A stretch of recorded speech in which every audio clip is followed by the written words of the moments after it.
all of a sudden, just poof, it was gone. No, nothing. Yeah, poof, they didn't take my wife. But maybe, during that whole time, because people always say when they have sightings, sometimes they lose time.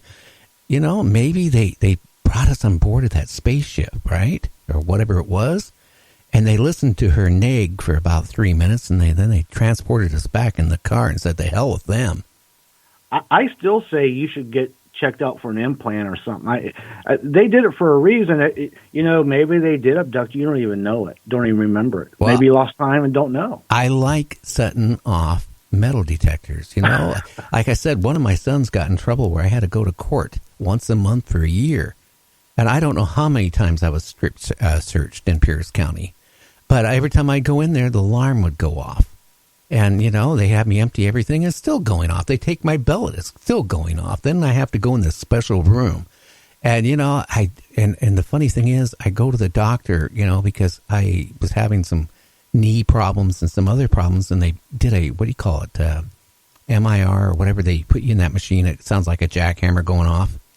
And, I didn't think anything of it. And then the day I go back to the surgeon, the head nurse comes up to me and goes, "Where did you get that metal in your spine?" I go, "What metal?" She goes, "Well, you got a piece of metal, right next to your spine. And the doctor wants you to talk to you about it." So I go in and talk to the doctor, and the first thing out of his mouth wasn't about my knee or what, other stuff I had going wrong. It's like, "Well, when did you get hurt and how did that metal get into you?" And I go, "What metal?"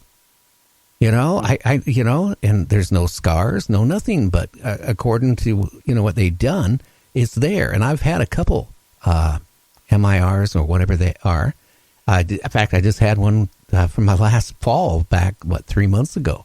Same thing. It's showing a piece of like a metal. It's now almost embedded into my spine. And I have no idea what it is because I never got hurt there in my life. Wow. Yeah, it sounds like you're a candidate for an implant there, buddy boy. I don't know what to say. Of course, maybe you like just playing around with those detectors and setting them off. I don't know. No, that's not fun. And, especially when you go to an airline at the airport, and then you set everything off and then they take you. Then you have a friend with you who thinks it's funny, right? And says, and says some little remark, "Well, you ought to see what he has in him." And that's all it takes. You go into that room, right? And you get these, these agents, TS, whatever they are. And they take that glove and they kind of like put it on their hand, and then they snap it and they say, "Remove your clothes and bend over." The snapping part always gets your attention, that's for sure. Yeah, it makes you want to wet your pants, but you don't have your pants on because they're down by your knees at that point. Oh, Lord. Remind me not to take any flights with you, okay? Oh, yeah, well. Gee.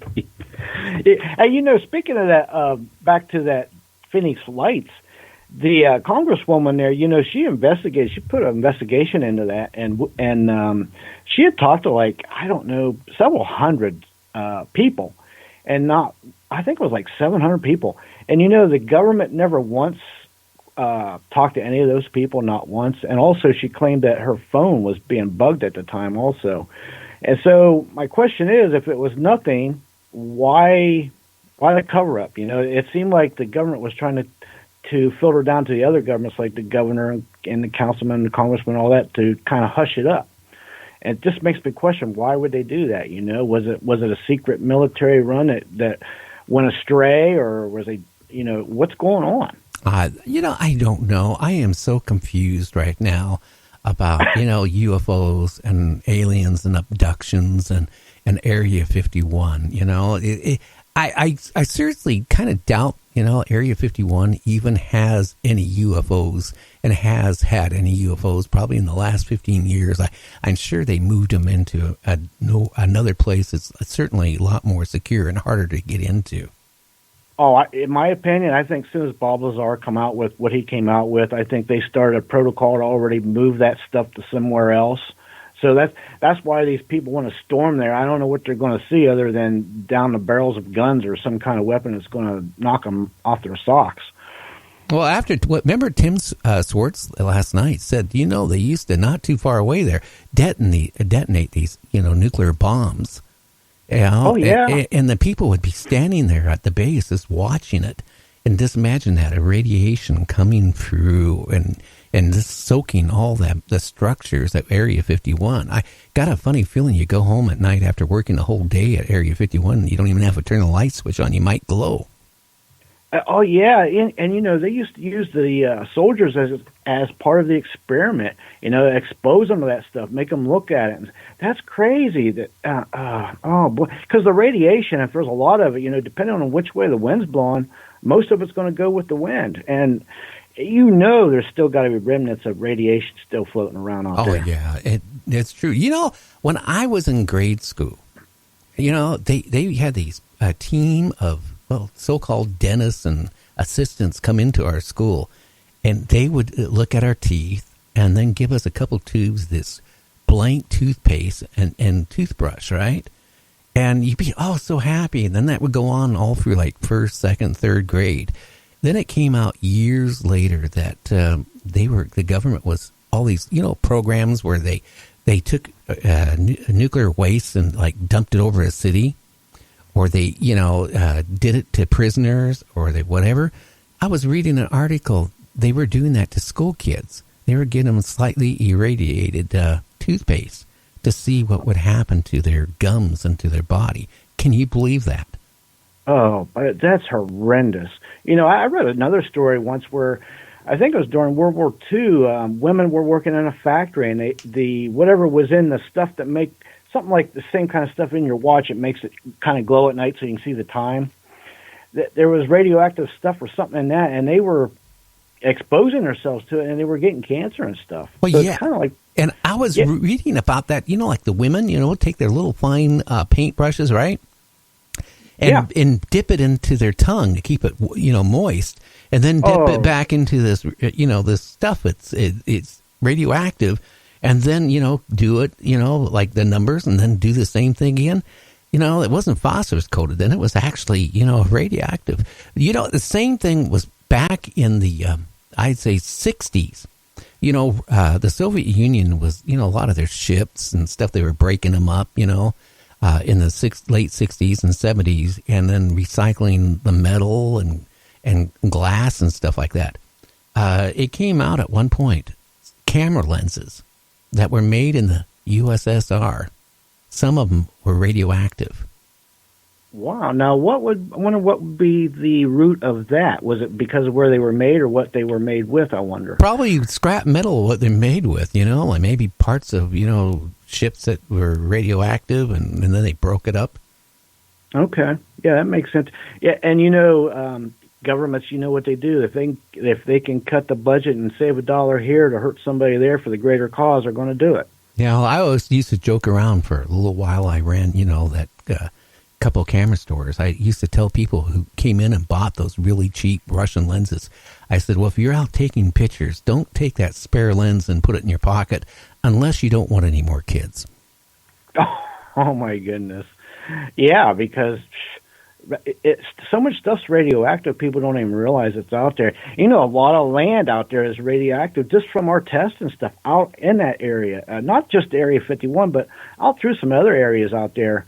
And, you know, people out there digging around, you just don't know you be very careful what you're digging around in. You didn't even have to do that. You remember before they came out with the flat screen TVs, you know, the ones that had an actual picture tube, not the black and white, but the colored TVs. Yeah. They were dumping out, you know, radioactive, you know, emissions. And, you know, my dad used to joke around, hey, son, why don't you get a little bit closer to that TV? Oh, come on, you can get closer to it. Get closer to the picture tube. Come on, get it like about 1.5 feet away from it. Was he trying to tell you something? Gee. Well, he was telling me, in other words, don't be a dumbass. Don't be so close to the TV. Get back. Yeah, my goodness. Could you imagine a radiation that you expose yourself to just from that alone? And plus, didn't you? Well, you were into electronics and radios and stuff, so a lot of that stuff must put out some radiation of some sort. Oh, yeah, RF emissions and stuff like that, yes. You know, now I've been in electronics since I was a little kid because my dad was an electronic engineer, so it kind of brushed on to me. I mean, otherwise I wouldn't be doing the show. I mean, you know, if it wasn't at that, and with Art Bell's help, Yeah, Mm-hmm. Art Bell. I really miss him. But you know what? Yeah, I started out really cheap doing my show, and then before, listening to Art tell me, oh, you got to have a better sounding show, Gary. And now I'm sitting here, I could be in a regular radio station studio, and I actually could blow a lot of those studios away with equipment I have. Oh, I know. I've seen it. My goodness, you couldn't tell the difference between your studio and a regular big time radio studio. It looks about the same. Well, I just don't have the transmitter here, but that's the only difference. But it goes out, through a service I use, and it goes out to 18. Don't tell anybody. 18 radio stations right now, but we're going to work on 19. But 20 is the number I'm going to start feeling comfortable with. Well, I think they already heard you. It's too late. Anyway, so maybe KVI in Seattle should pick us up, but that's just my feeling. Okay, and then on April 29th of 19 of this year, a witness says, I witnessed a formation of two silent craft flying 110 degrees east, 215 degrees southwest. These craft were flying really low. They made absolutely no sound. Again, with the no sound, I'm telling you, most of these reports, if you look, there's no sound to them, and that speaks volumes, so to speak. You know what I mean? Oh yeah, but I've had a lot of guests. It claimed that they've seen these big UFOs, gray or black triangles that are huge, either a football size or the size of a Walmart store. And when I started out in 1976, James, the reports I were getting from people back then, I saw a UFO. It was like 25 feet or 50 feet or 100 feet in diameter. It was like a huge one. Now, size of Walmart? Right. And, I wonder, I've often thought about that, because if you look through the timeline through the years about the description of aliens and the description of UFO crafts, they've kind of morphed and evolved through the years, and I think it kind of coincides a lot with Hollywood movies and stuff. I can see the correlation. Well, the ones I don't understand is when you get somebody that says, well, I seen a triangle craft, and it was just hovering over my house, and I'm looking at it. I could see the rivets. Now, wait a minute. Why would a UFO have rivets on it? That kind of really, come on. I think technology like that, they wouldn't be using rivets to hold a big, giant craft together. And then they would say, well, gee, it has these windows, and I can see these creepy-looking aliens staring down at me. I can say that, you can't take every report seriously. You just can't. No. And, what, it kind of reminded me of the one thing that Bob Lazar did always say was, when he was in those trying to reverse engineer them and everything, that they were all curves. There was no joints, no rivets, no nothing. It was molded out of one piece of metal or one piece of material. There was no curve, or all curves, no joints, no seams or anything. Yeah. Well, I think whoever, like that guest I had, claimed that this big UFO had all these rivets on it. It just, maybe they're thinking of a big battleship or something, old ones, because they don't even use rivets for I don't know how long. That's not a very sound way to, build anything. And you imagine the pressures of outer space, traveling at high speed and going through warp speed and going through wherever, like black holes or whatever they go through. You think something that big would be held together with rivets?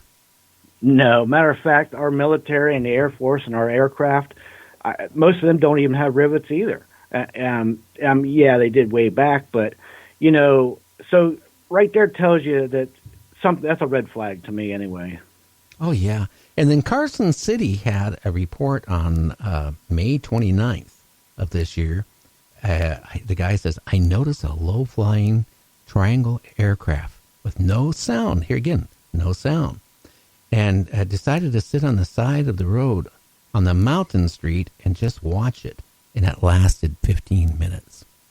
Now, again, if you look at where that is at, that is not that far away. Carson City is not that far away from